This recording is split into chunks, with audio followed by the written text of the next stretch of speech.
പ്രിയപ്പെട്ട അധ്യക്ഷൻ, വേദിയിലുള്ള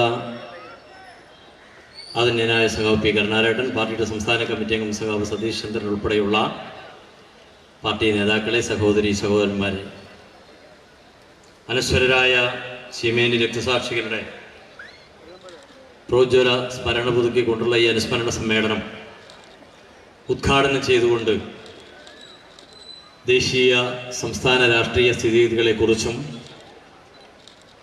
ഇന്ത്യയിലെ വർഗീയ ഫാസിസ്റ്റ് സ്വഭാവം പ്രകടിപ്പിക്കുന്ന ഇന്ത്യൻ ഭരണവർഗം നടത്തുന്ന ജനവിരുദ്ധവും ജനാധിപത്യ വിരുദ്ധവും മതേതര വിരുദ്ധവുമായ സമീപനങ്ങളെക്കുറിച്ച് കേരളീയ സമൂഹത്തെ സംബന്ധിച്ചിടത്തോളം ഏറെ അഭിമാനവും ബോധത്തോടെ നോക്കിക്കാണുന്ന കേരളത്തിൽ ഇടതുപക്ഷ ജനാധിപത്യ മുന്നണി ഗവൺമെൻറ് നടപ്പിലാക്കിക്കൊണ്ടിരിക്കുന്ന ക്ഷേമ വികസന പ്രവർത്തനങ്ങളുമെല്ലാം വളരെ സമഗ്രമായി ഇവിടെ ഉദ്ഘാടകൻ വിശദീകരിക്കുകയുണ്ടായി. ചീമേനി സഖാക്കൾ രക്തസാക്ഷിത്വം വരിച്ച് ഈ അനുസ്മരണ ദിനത്തിൽ എത്തുമ്പോൾ രക്തസാക്ഷികളുടെ സ്മരണകൾ മുൻനിർത്തി മനോഹരമായ ഒരു സ്മാരക മന്ദിരം നിർമ്മിക്കാൻ നമുക്ക് ഈ കാലയളവിൽ കഴിഞ്ഞു. ആ സ്മാരക മന്ദിരം അക്ഷരാർത്ഥത്തിൽ ആ സ്മാരകം കേരളത്തിൻ്റെ വിവിധ ഭാഗങ്ങളിൽ നിന്നുള്ള ആളുകൾ സന്ദർശിച്ചുകൊണ്ടിരിക്കുകയാണ്. സ്വാഭാവികമായും കമ്മ്യൂണിസ്റ്റുകാരെ സംബന്ധിച്ച് വളരെ ആവേശകരമായ ഒരു അനുഭവമാണ്. എന്നാൽ അതിൻ്റെ ഒരു മറുവശം, ചീമേനിയുടെ നഗരഹൃദയത്തിൽ ഇങ്ങനെ ഒരു മനോഹരമായ രക്തസാക്ഷി സ്മാരകം നിർമ്മിച്ചപ്പോൾ ചില ആളുകൾക്ക് ചെറിയൊരു അസഹിഷ്ണുതയും അനുഭവപ്പെടാൻ തുടങ്ങിയിട്ടുണ്ട്. കാലമേറെ മാറി ഈ കേരളം പരിഷ്കൃത സമൂഹത്തിലേക്ക് എത്തിയിരിക്കുകയാണ്. കടന്നാക്രമണങ്ങളും കൊലപാതകങ്ങളും നിന്നെല്ലാം വ്യത്യസ്തമായി അവരവരുടെ രാഷ്ട്രീയ പ്രത്യയശാസ്ത്രങ്ങൾ ഉയർത്തിപ്പിടിച്ചുകൊണ്ടുള്ള ആശയപരമായ സംഘടനത്തിലാണ് ഈ ജനാധിപത്യ സാംസ്കാരിക മതേതര കേരളം ആഗ്രഹിക്കുന്നത്. അങ്ങനെയുള്ള ഒരു സാമൂഹ്യ രാഷ്ട്രീയ പശ്ചാത്തലത്തിൽ ചെറിയ ചെറിയ കാര്യങ്ങളെ പർവ്വതീകരിച്ച് വലുതാക്കി നാട്ടിൽ സംഘർഷം നടത്താനുള്ള ശ്രമങ്ങളോ ആലോചനകളോ ആരുടെ ഭാഗത്തു നിന്നും ഉണ്ടാകരുത് എന്നുള്ള സ്നേഹപൂർവ്വമുള്ള അഭ്യർത്ഥനയാണ് ഈ അവസരത്തിലുള്ളത്. അങ്ങനെ ആരെങ്കിലും അന്ധമായ കമ്മ്യൂണിസ്റ്റ് വിരോധം വെച്ച് പുലർത്തിക്കൊണ്ട്, CPM വിരോധം വെച്ച് പുലർത്തിക്കൊണ്ട് സമാധാന അന്തരീക്ഷത്തെ കലാപകലുഷിതമാക്കാൻ, സംഘർഷഭരിതമാക്കാനുള്ള ഏതെങ്കിലും നീക്കങ്ങൾ ആരുടെയെങ്കിലും ഭാഗത്തു നിന്നുണ്ടെങ്കിൽ അവർക്ക് നേതൃത്വം കൊടുക്കുന്ന രാഷ്ട്രീയ നേതൃത്വം യഥാവസരം തന്നെ ഇടപെട്ടുകൊണ്ട് അതിൽ നിന്ന് അവരെ പിന്തിരിപ്പിക്കാൻ കഴിയണമെന്നാണ് അഭ്യർത്ഥിക്കാറുള്ളത്. പോലീസിനെ സംബന്ധിച്ചും ചീമേനിയുടെ പഴയകാല സംഘർഷ ചരിത്രമെല്ലാം നമ്മുടെ മുന്നിലുണ്ട്. സ്വതന്ത്രവും നീതിപൂർവവും നിഷ്പക്ഷവുമായിട്ടുള്ള സമീപനം സ്വീകരിക്കാൻ ഇത്തരം ചെറിയ വിഷയങ്ങൾ വന്നാൽ അത് പർവ്വതീകരിക്കാനോ വലിയ രീതിയിലേക്ക് അത് പ്രോത്സാഹിപ്പിക്കാനോ നിന്ന് വ്യത്യസ്തമായി മുളയിലെ തന്നെ നുള്ളിക്കളയാനുള്ള ശക്തമായ നടപടികൾ എടുക്കാൻ പോലീസിന്റെ ഭാഗത്തു നിന്നും ശ്രമങ്ങൾ ഉണ്ടാകണം. ഇടതുപക്ഷ രാഷ്ട്രീയ പ്രസ്ഥാനവും കമ്മ്യൂണിസ്റ്റ് പ്രസ്ഥാനവും വളർച്ചയിൽ നിന്ന് വളർച്ചയിലേക്ക് കുതിച്ചുകൊണ്ടിരിക്കുകയാണ്. CPM അതിന്റെ 24ാം പാർട്ടി കോൺഗ്രസിന്റെ മുന്നൊരുക്കങ്ങൾ പൂർത്തീകരിച്ചു കഴിഞ്ഞിരിക്കുന്നു. ഏപ്രിൽ മാസം 2-ാം തീയതി മുതൽ 6-ാം തീയതി വരെ തമിഴ്നാട്ടിലെ മധുരയിൽ വെച്ച് ചേരുന്ന 24ാം പാർട്ടി കോൺഗ്രസ്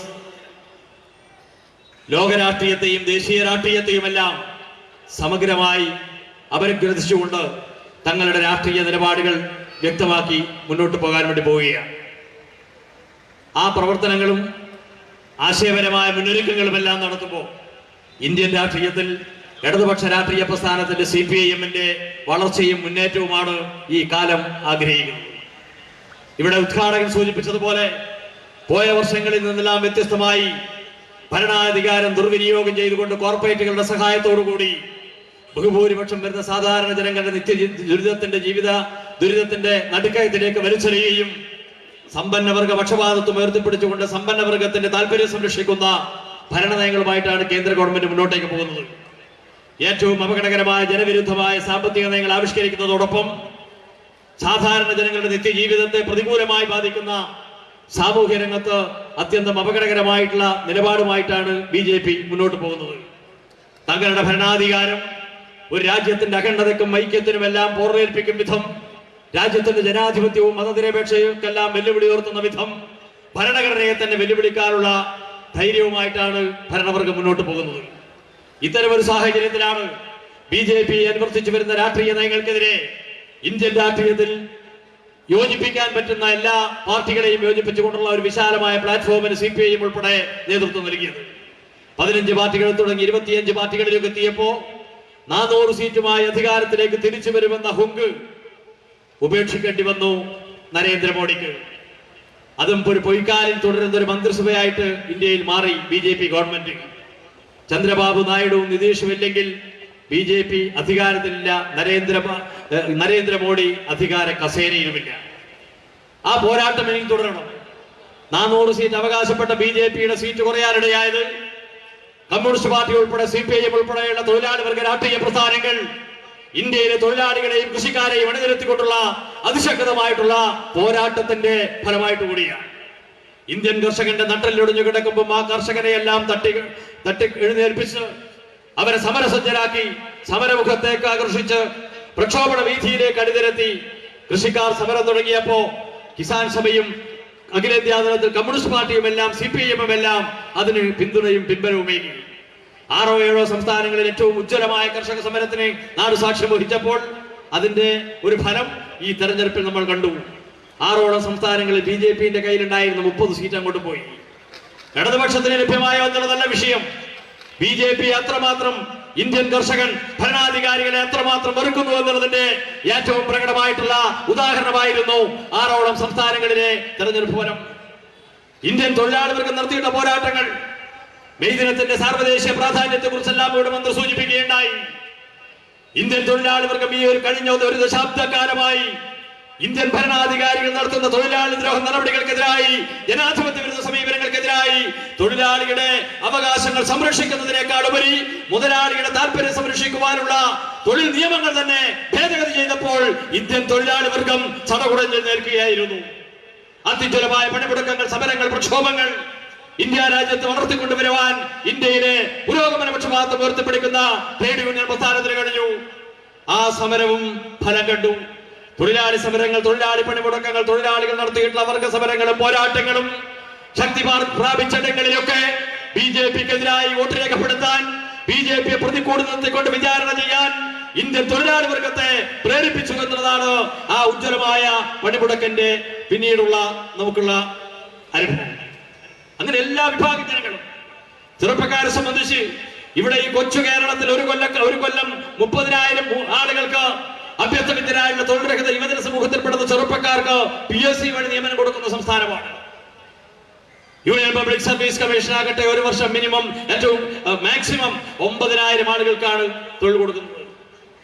അപ്പൊ കേരളത്തിലെ ചെറുപ്പക്കാർ ഇവിടെ ഐക്യ ജനാധിപത്യ മുന്നണി ഭരിക്കുമ്പോൾ കേരളത്തിലെ തൊഴിൽരഹിതരായിട്ടുള്ള യുവജന സമൂഹത്തിന് നേരെ അവരുടെ മുഖത്ത് കാർക്കിച്ചു തുപ്പുകയായിരുന്നു. തൊഴിൽ കൊടുത്തില്ലെന്ന് മാത്രമല്ല, തൊഴിലവസരങ്ങൾ ഉണ്ടാക്കിയില്ലെന്ന് മാത്രമല്ല, തൊഴിൽ സംരക്ഷിച്ചില്ലെന്ന് മാത്രമല്ല, അവിടെങ്ങളിലെല്ലാം നിയമന നിരോധനത്തിന്റെ വഴികളിലൂടെ സഞ്ചരിക്കാനാണ് ഇവിടുത്തെ ചെറുപ്പക്കാരോട് നിഷേധാത്മകമായിട്ടുള്ള സമീപനം സ്വീകരിച്ച ഗവൺമെന്റാണ് UDF ഗവൺമെന്റ്. ഇപ്പൊ സ്കീം വർക്കേഴ്സ്, ആശയുണ്ട്, അംഗൻവാടിയുണ്ട്, ഇനി പാചക തൊഴിലാളികളെയും കൊണ്ടുവരും. അങ്ങനെ സ്കീം വർക്കേഴ്സിൽപ്പെട്ട ആളുകളെ കേന്ദ്ര ഗവൺമെന്റിന്റെ അനുശാസിക്കുന്ന നിയമത്തിനനുസരിച്ച്, മാനദണ്ഡത്തിനനുസരിച്ച് അവരുടെ വേതനവും അവരുടെ മറ്റാനുകൂല്യങ്ങളും എല്ലാം ഉറപ്പുവരുത്തേണ്ടുന്ന സ്വാതന്ത്ര്യാനന്തര ഇന്ത്യയിലാണ്. അവകാശം, തൊഴിലാളിയുടെ അവകാശം സംരക്ഷിച്ചുകൊണ്ട് അവരുടെ ആനുകൂല്യങ്ങൾ അംഗീകരിച്ചുകൊണ്ട് അവരുടെ നിത്യജീവിതവുമായി ബന്ധപ്പെട്ടവരുടെ ഭൗതിക ജീവിത നിലവാരം മെച്ചപ്പെടുത്താൻ സഹായകരമായിട്ടുള്ള സാമ്പത്തിക നിലപാട് സ്വീകരിക്കുന്ന ഈ കേരളത്തിലെ ഇടതുപക്ഷ ജനാധിപത്യ മുന്നണി ഗവൺമെന്റിനെതിരായിട്ട് SUCI ഉൾപ്പെടെയുള്ള ഒരു വിഭാഗം സംഘടനകൾ നമ്മുടെ നാട്ടിലെ നിരപരാധികളും നിഷ്കളങ്കരുമായിട്ടുള്ള പാവപ്പെട്ട ആശമാരെയും അംഗൻവാടി ടീച്ചർമാരെയും ഇപ്പോ സെക്രട്ടേറിയറ്റ് നടയിൽ അണിനിരത്തിയിരിക്കുക. ഇവിടെ പറഞ്ഞു 10% പോലുമില്ല, 100-ൽ 10 പേര് പോലുമില്ല. പക്ഷേ അവർ തെറ്റിദ്ധരിപ്പിക്കപ്പെട്ടിരിക്കുകയാണ്. അവരെ തെറ്റിദ്ധരിപ്പിക്കുകയാണ്. ഇനിയുമേറെ നമ്മൾ സമരമുഖങ്ങൾ കാണേണ്ടി വരും. കാരണം കേരളത്തിലെ കോൺഗ്രസിനെ സംബന്ധിച്ചിടത്തോളം രാഷ്ട്രീയമായി, ആശയപരമായോ അല്ലെങ്കിൽ രാഷ്ട്രീയം പറഞ്ഞോ ഇനി പ്രതിരോധിക്കാൻ, ഇടതുപക്ഷത്തെ പ്രതിരോധിക്കാൻ കേരളത്തിലെ കോൺഗ്രസിന് കഴിയില്ല. ഇന്ത്യൻ രാഷ്ട്രീയത്തിൽ കോൺഗ്രസ് അതീവ ദുർബലമായി കൊണ്ടിരിക്കുകയാണ്. കാരണം അതിനൊരു വ്യക്തമായ ഉറച്ച നിശ്ചയദാർഢ്യമുള്ള ഏറ്റവും പ്രാപ്തനായ ഒരു നേതൃത്വം തന്നെ ഇന്ത്യയിലെ കോൺഗ്രസിനെ സംബന്ധിച്ചിടത്തോളം ഇല്ല. കേരളത്തിലെ കോൺഗ്രസിലെ പഠനപിടക്കങ്ങളെ കുറിച്ച് ഇവിടെ പറഞ്ഞു. സമരങ്ങൾ നിരവധി ഇനിയും വരാനുണ്ട്. ഞാൻ ഇക്കഴിഞ്ഞ നിയമസഭയിൽ പറയുകയുണ്ടായി. കാരണം ഇനിയുള്ള സമരത്തെ നമ്മൾ കൂടുതൽ സൂക്ഷിക്കണം. കാരണം ഇപ്പോൾ തന്നെ ആളുകളെ കൊണ്ടുവന്നിട്ട് സമരം നടത്തുകയാണ്. എറണാകുളത്ത് കൊല്ലങ്ങൾക്ക് മുമ്പ് ചൈതന്യ സമരം നടത്തി. അത് കോൺഗ്രസിന്റെ ഓഫീസ് പിടിച്ചെടുക്കൽ സമരമായിരുന്നു. ആ സമരം വലിയ വാർത്ത പിടിച്ചിരുന്നു. കേരളത്തിലെ മാധ്യമങ്ങൾ വലിയ വാർത്തയായി കൊടുത്തിരുന്നു. കാരണം കെ കരുണാകരൻ അധികാരത്തിൽ, അതുപോലെ കരുണാകരൻ നേതൃസ്ഥാനത്തിരിക്കുമ്പോഴാണ് സമരം. ചൈതന്യ സമരത്തിന് ആളെ കിട്ടാതെ വന്നപ്പോ ലോറിയിൽ ആളുകളെ കയറ്റിക്കൊണ്ടുപോയി സമരത്തിനിറങ്ങി. അങ്ങനെ കോൺഗ്രസും തമ്മിൽ തല്ലി. വലിയ നിരവധി നൂറുകണക്കിന് ആളുകൾക്ക് പരിക്ക് പറ്റിയവരെല്ലാം ആശുപത്രിയിൽ കൊണ്ട് അഡ്മിറ്റ് ചെയ്തു. അഡ്മിറ്റ് ചെയ്ത ആളുകളെ കാണാൻ പോലീസ് പോയി. കാരണം കേസെടുക്കണമല്ലോ, അവരുടെ വിശദ വിവരങ്ങൾ തേടണമല്ലോ. അത്തരം കാര്യങ്ങളെല്ലാം പോയി അവരൊക്കെ പോലീസ് പോയിട്ട് അന്വേഷിച്ച പേര് ചോദിച്ചു. മാരിമുത്തു, ശെൽവമണി. കാരണം എല്ലാവരും തമിഴ്നാട്ടിൽ നിന്ന് കേരളത്തിൽ പണിക്ക് വന്നവരായി. അപ്പൊ അവരെല്ലാം കൊണ്ടുപോയി സമരത്തിൽ അണിനിരത്തിയാണ്.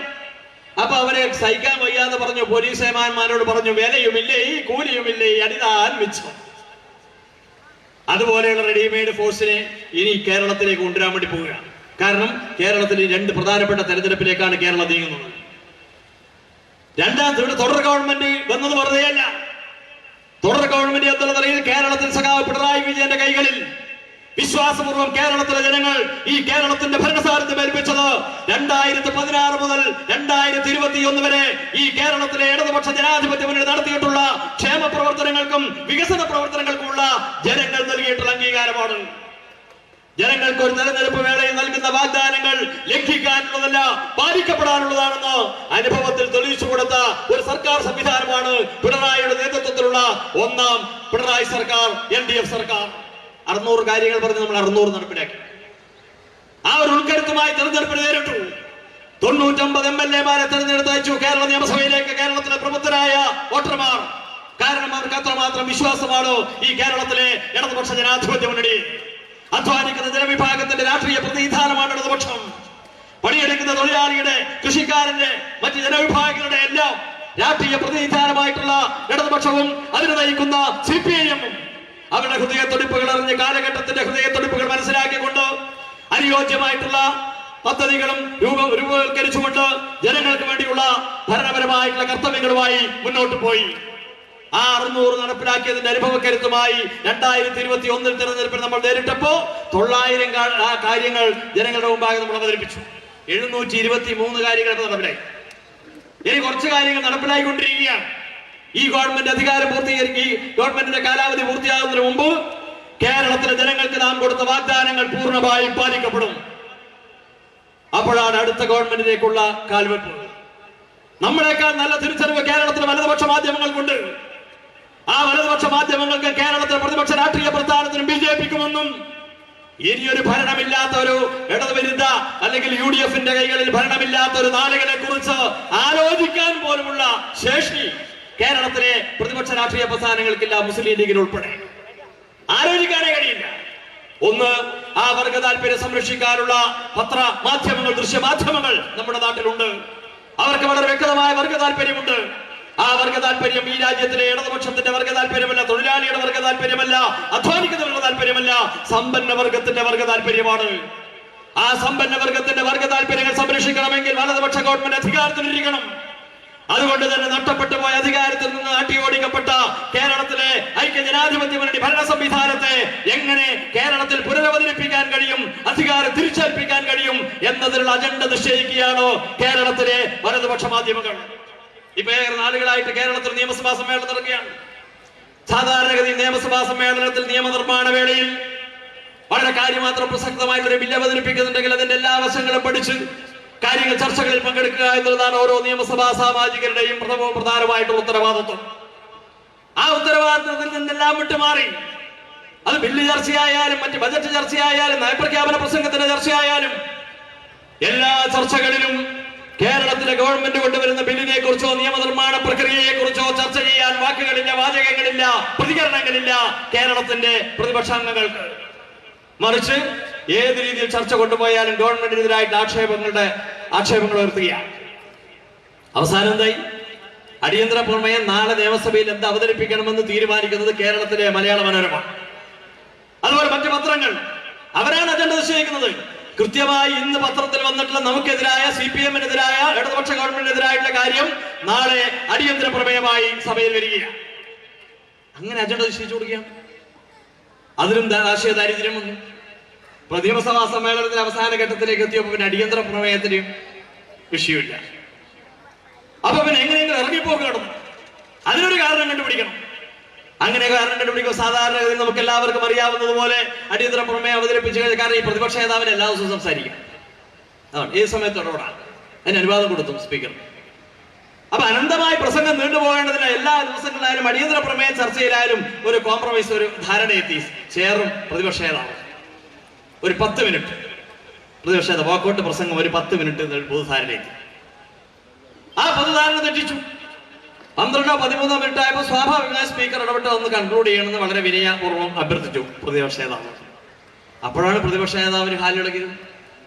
പ്രതിപക്ഷ നേതാവിന് വിഷയമില്ല, ഇറങ്ങിപ്പോകാൻ തീരുമാനിച്ചിട്ടുണ്ടാവുന്നത്. അപ്പോ പ്രതിപക്ഷ നേതാവ് സ്പീക്കർക്കെതിരെ വലിയ ആക്രോശം. ഒരു മിനിറ്റിനെ എടുത്തില്ല, ഒരു മിനിറ്റിനകം സ്പീക്കറുടെ വേദി മറച്ചുകൊണ്ട് സ്പീക്കർ നീതി പാലിക്കുക എന്ന വലിയൊരു ബാനർ സഭയിൽ, ഒരു 10-15 പ്ലക്കാർഡ്. അപ്പൊ ഇതെല്ലാമായിട്ടാണ് രാവിലെ കടന്നു വന്ന സഭയിലേക്ക്.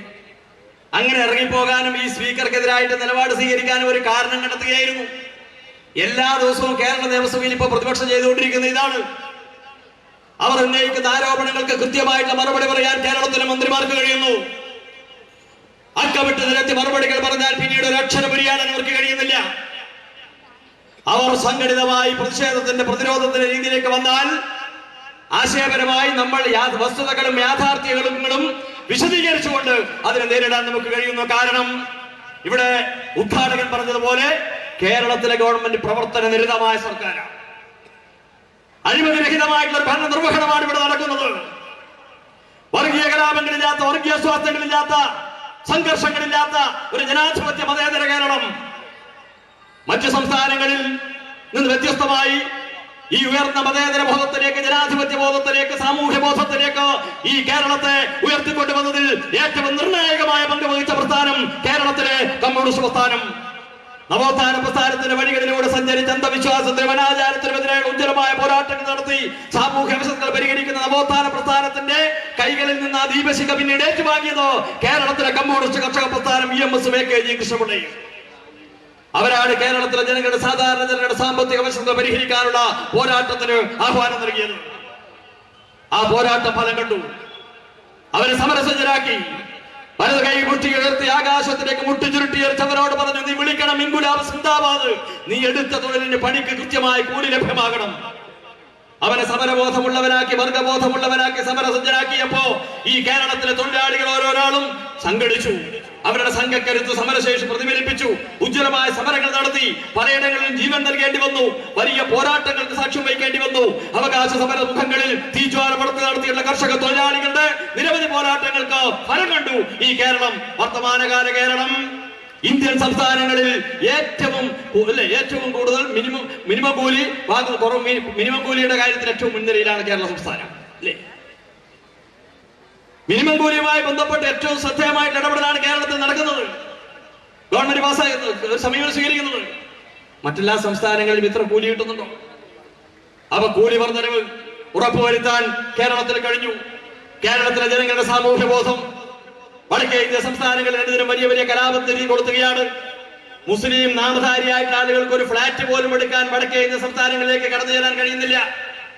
ക്രിസ്ത്യൻ പള്ളികൾ ആക്രമിക്കപ്പെടുന്നു, മുസ്ലിം പള്ളികൾ ആക്രമിക്കപ്പെടുന്നു. ബ്രിട്ടീഷുകാരുടെ ജീർണാവശിഷ്ടമായിട്ടുള്ള ചെങ്കോൽ കടന്നു വന്നു ഇന്ത്യൻ പാർലമെന്റിലേക്ക്. ശൈവ സന്യാസിമാരോടൊപ്പം വന്നവിടെ നരേന്ദ്രമോദി വചനമിരുന്നു. നരേന്ദ്രമോദി തന്നെ അയോധ്യ ക്ഷേത്ര നിർമ്മാണത്തിന്റെ ഉദ്ഘാടന കർമ്മം നിർവഹിച്ചു. ആ നിർവഹിച്ചപ്പോ ഒരു നാണവും മാനവും ഇല്ലാതെ, ഒരു ഉളുപ്പുമില്ലാതെ, ഒരു മതേതര ഭൗതിക രാഷ്ട്രമായിട്ടുള്ള ഇന്ത്യയുടെ ഭരണാധികാരത്തിന് നേതൃത്വം കൊടുക്കുന്ന കേന്ദ്രമന്ത്രിസഭ യോഗം ചേർന്നൊരു പ്രമേയം പാസ്സാക്കുകയാണ്. യഥാർത്ഥ സ്വാതന്ത്ര്യം ഇപ്പോഴാണ് നമുക്ക് കൈവരിക്കാൻ കഴിഞ്ഞത്.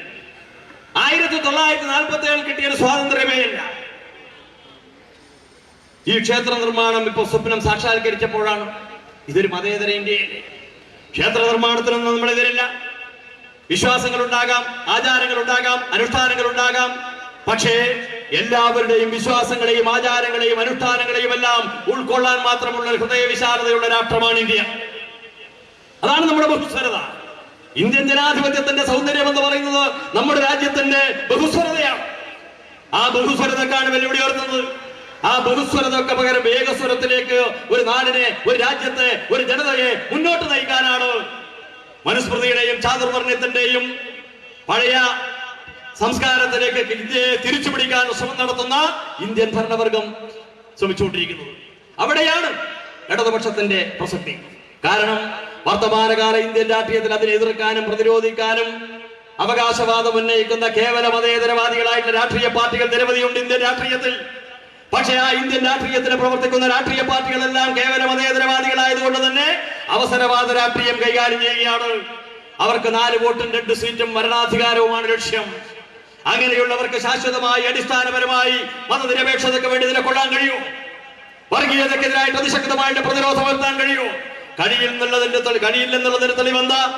ഇന്നത്തെ ഇന്ത്യയെ ഇത്രമാത്രം അപകടകരമായ ഒരു വർഗീയ സാഹചര്യത്തിലേക്ക് ഇന്ത്യയെ കൊണ്ട് ചെന്നെത്തിച്ചതിന്റെ രാഷ്ട്രീയ ഉത്തരവാദിത്വം ഇന്ത്യ വർഷങ്ങളോളം ഭരിച്ച കോൺഗ്രസിനാണ്. ബാബറി മസ്ജിദ് പ്രശ്നം മുതൽ ഇങ്ങോട്ട് രാജീവ് ഗാന്ധി എടുത്ത സമീപനം, നരസിംഹറാവു എടുത്ത സമീപനം, അതിനുശേഷം വന്നിട്ടുള്ള ഓരോ ഘട്ടത്തിനും കോൺഗ്രസിന്റെ സമീപനം, വിഷസർപ്പത്തിന് വിളക്ക് വെക്കുന്ന വർഗീയതയോടുള്ള സമീപനം സ്വീകരിക്കുന്ന കോൺഗ്രസിന്റെ ദുഷ്ടലാക്കുമായി ബന്ധപ്പെട്ടാണ്, അതിനെ തുടർന്നാണ് ഇന്ന് BJP ശക്തിപ്പെട്ടത്. പിന്നെ കോൺഗ്രസിൽ നിന്ന് വർഗീയ വിരുദ്ധ അല്ലെങ്കിൽ മതേതര നിലനിർത്താൻ ആവശ്യമായിട്ട് വലിയ ഇടപെടൽ നമ്മൾ പ്രതീക്ഷിച്ചൊരു കാര്യമുണ്ട്.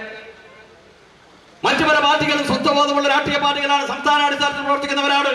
അവർക്കും അധികാരമാണ് പ്രശ്നം. അവിടെയാണ് ഇടതുപക്ഷത്തിന്റെ പ്രസക്തി, അവിടെയാണ് CPIM-ന്റെ പ്രസക്തി. വർഗീയതക്കെതിരെ സന്ധിയില്ലാത്ത സമരം, ഫാസിസ്റ്റ് പ്രവർത്തകർക്കെതിരായിട്ട് അത്യുജ്വലമായിട്ടുള്ള പോരാട്ടങ്ങൾ, ആ വർഗീയ ഫാസിസ്റ്റ് ചിന്താഗതികൾക്കെതിരായിട്ട് ജനങ്ങൾ എഴുതിരുത്തിക്കൊണ്ടുള്ള മതനിരപേക്ഷത ബോധം ജനങ്ങളിൽ ശാക്തീകരിക്കുന്നതിലൂടെയുള്ള ഏറ്റവും ഇടപെടൽ നടത്താൻ കഴിയുന്ന ഏക രാഷ്ട്രീയ പ്രസ്ഥാനം CPIM ആണ്, ഇടതുപക്ഷ രാഷ്ട്രീയ പ്രസ്ഥാനമാണ്.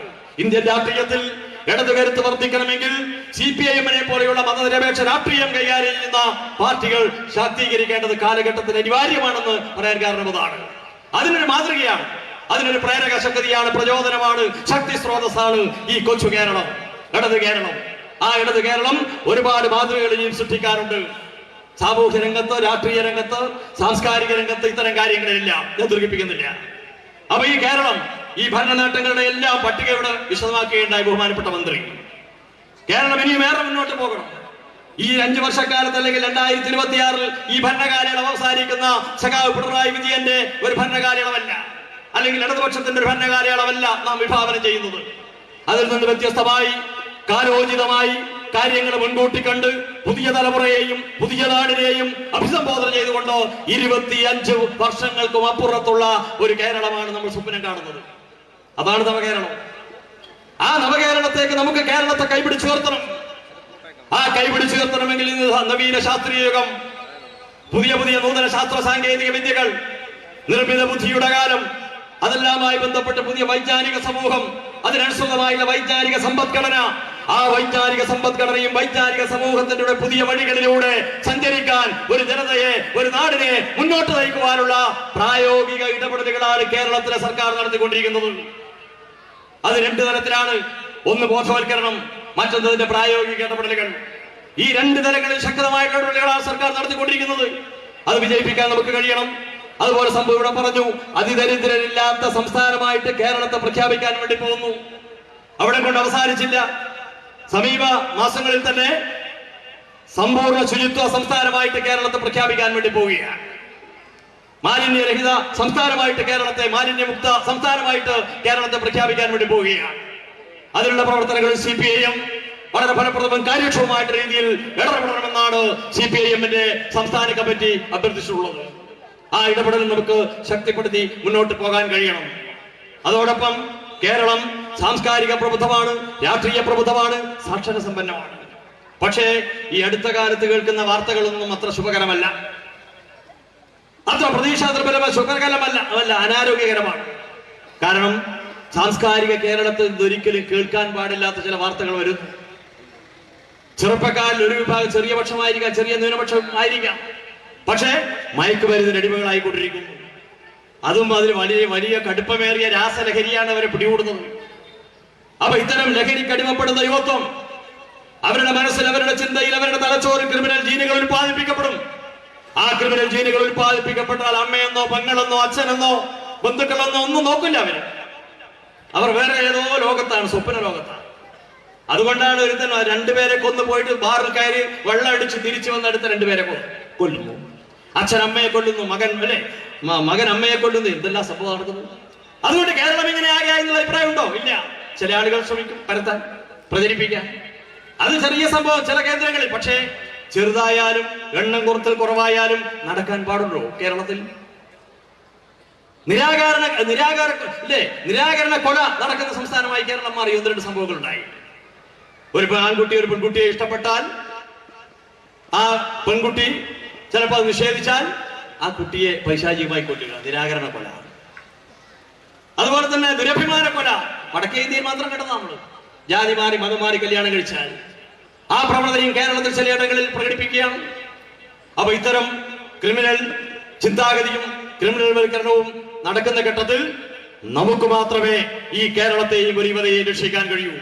കാരണം സാധാരണ ജനങ്ങളുടെ നിത്യജീവിതവുമായി ബന്ധപ്പെട്ട് ഇടപഴകിക്കൊണ്ട് അവരുടെ ദൈനംദിന ജീവിതവുമായി ബന്ധപ്പെട്ട് അവരുടെ സാമൂഹിക ജീവിതത്തിൽ ഇടപെടാൻ കഴിയുന്ന സംഘടനാപരമായ കരുത്തും ശേഷിയുമുള്ള പ്രസ്ഥാനമാണ് കേരളത്തിലെ കമ്മ്യൂണിസ്റ്റ് പ്രസ്ഥാനം, കേരളത്തിലെ CPIM അതിന്റെ ഭാഗമായുള്ള വർഗബഹുജന പ്രസ്ഥാനങ്ങളുമെല്ലാം.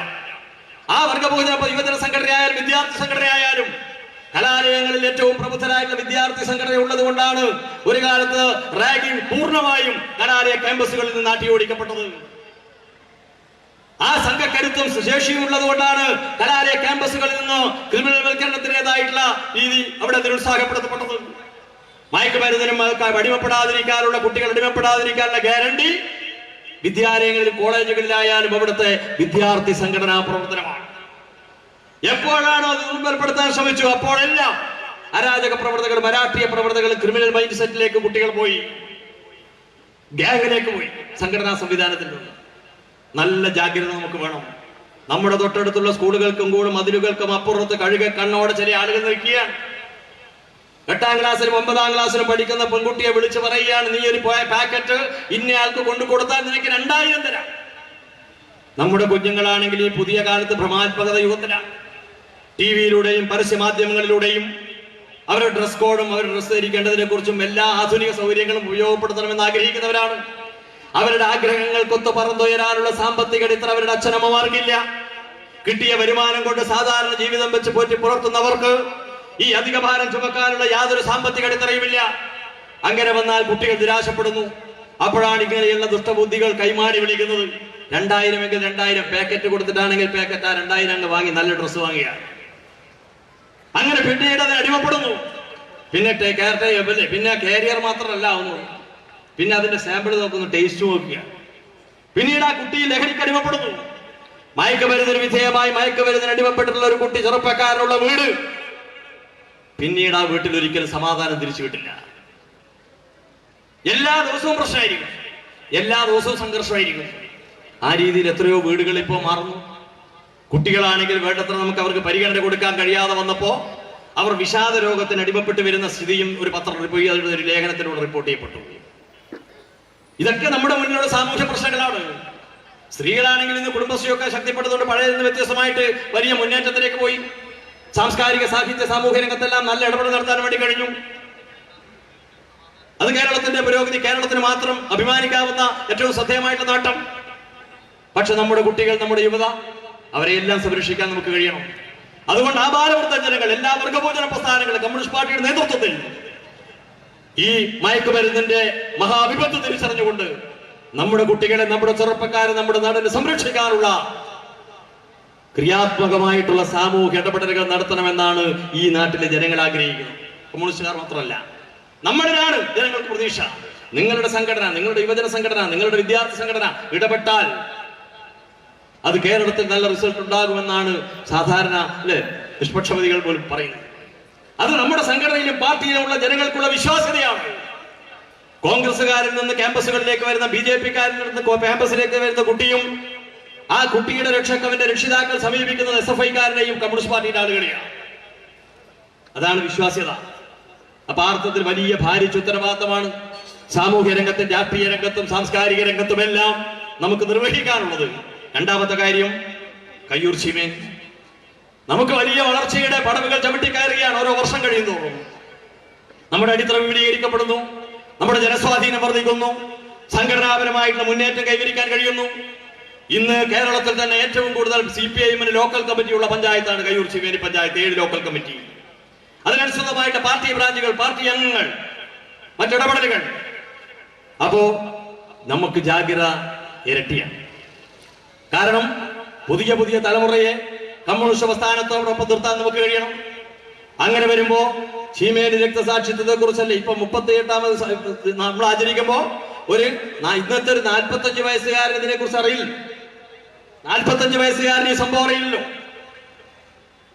അവർക്ക് പറഞ്ഞു കൊടുക്കണം എന്തായിരുന്നു ചീമേനി, എന്താണ് കയ്യൂർ, പുതിയ തലമുറയുടെ ഉത്തരവാദിത്വം എന്താ, ഇന്നലകളിൽ ചെറുപ്പക്കാരും വിദ്യാർത്ഥികളും എങ്ങനെ പ്രവർത്തിച്ചു. ആ രീതിയിലുള്ള സമഗ്രമായ പഠനവും പുതിയ തലമുറയെ പുരോഗമന സ്വഭാവമുള്ള പുരോഗമന പക്ഷപാതത്വം ഉറപ്പുവരുത്തിക്കൊണ്ടുള്ള നമ്മോടൊപ്പം ചേർക്കാനുമെല്ലാമുള്ള രാഷ്ട്രീയ ഉത്തരവാദിത്വവും വളരെ പ്രധാനപ്പെട്ടതാണ്. അനശ്വരരായ ചീമേനി രക്തസാക്ഷികളുടെ പ്രോജ്വല സ്മരണയ്ക്ക് മുന്നിൽ ആദരാഞ്ജലികൾ അർപ്പിക്കുമ്പോൾ നമുക്ക് വരുന്ന നാളുകളിൽ നമ്മുടെ രാഷ്ട്രീയ പ്രവർത്തനം, ഇടതുപക്ഷ രാഷ്ട്രീയ പ്രവർത്തനം, പുരോഗമന പ്രസ്ഥാനത്തിന്റെ പ്രവർത്തനം നമ്മുടെ അടിത്തറ വിപുലീകരിക്കാനും ശക്തിപ്പെടുത്താനുമുള്ള പ്രചോദനമായി, പ്രേരക ശക്തിയായി, ആവേശമായി ഈ സഖാക്കളുടെ എല്ലാം രക്തസാക്ഷിത്വം നമുക്ക് ഉയർത്തിപ്പിടിക്കാമെന്ന് മാത്രം ഈ അവസരത്തിൽ അഭ്യർത്ഥിച്ചുകൊണ്ട്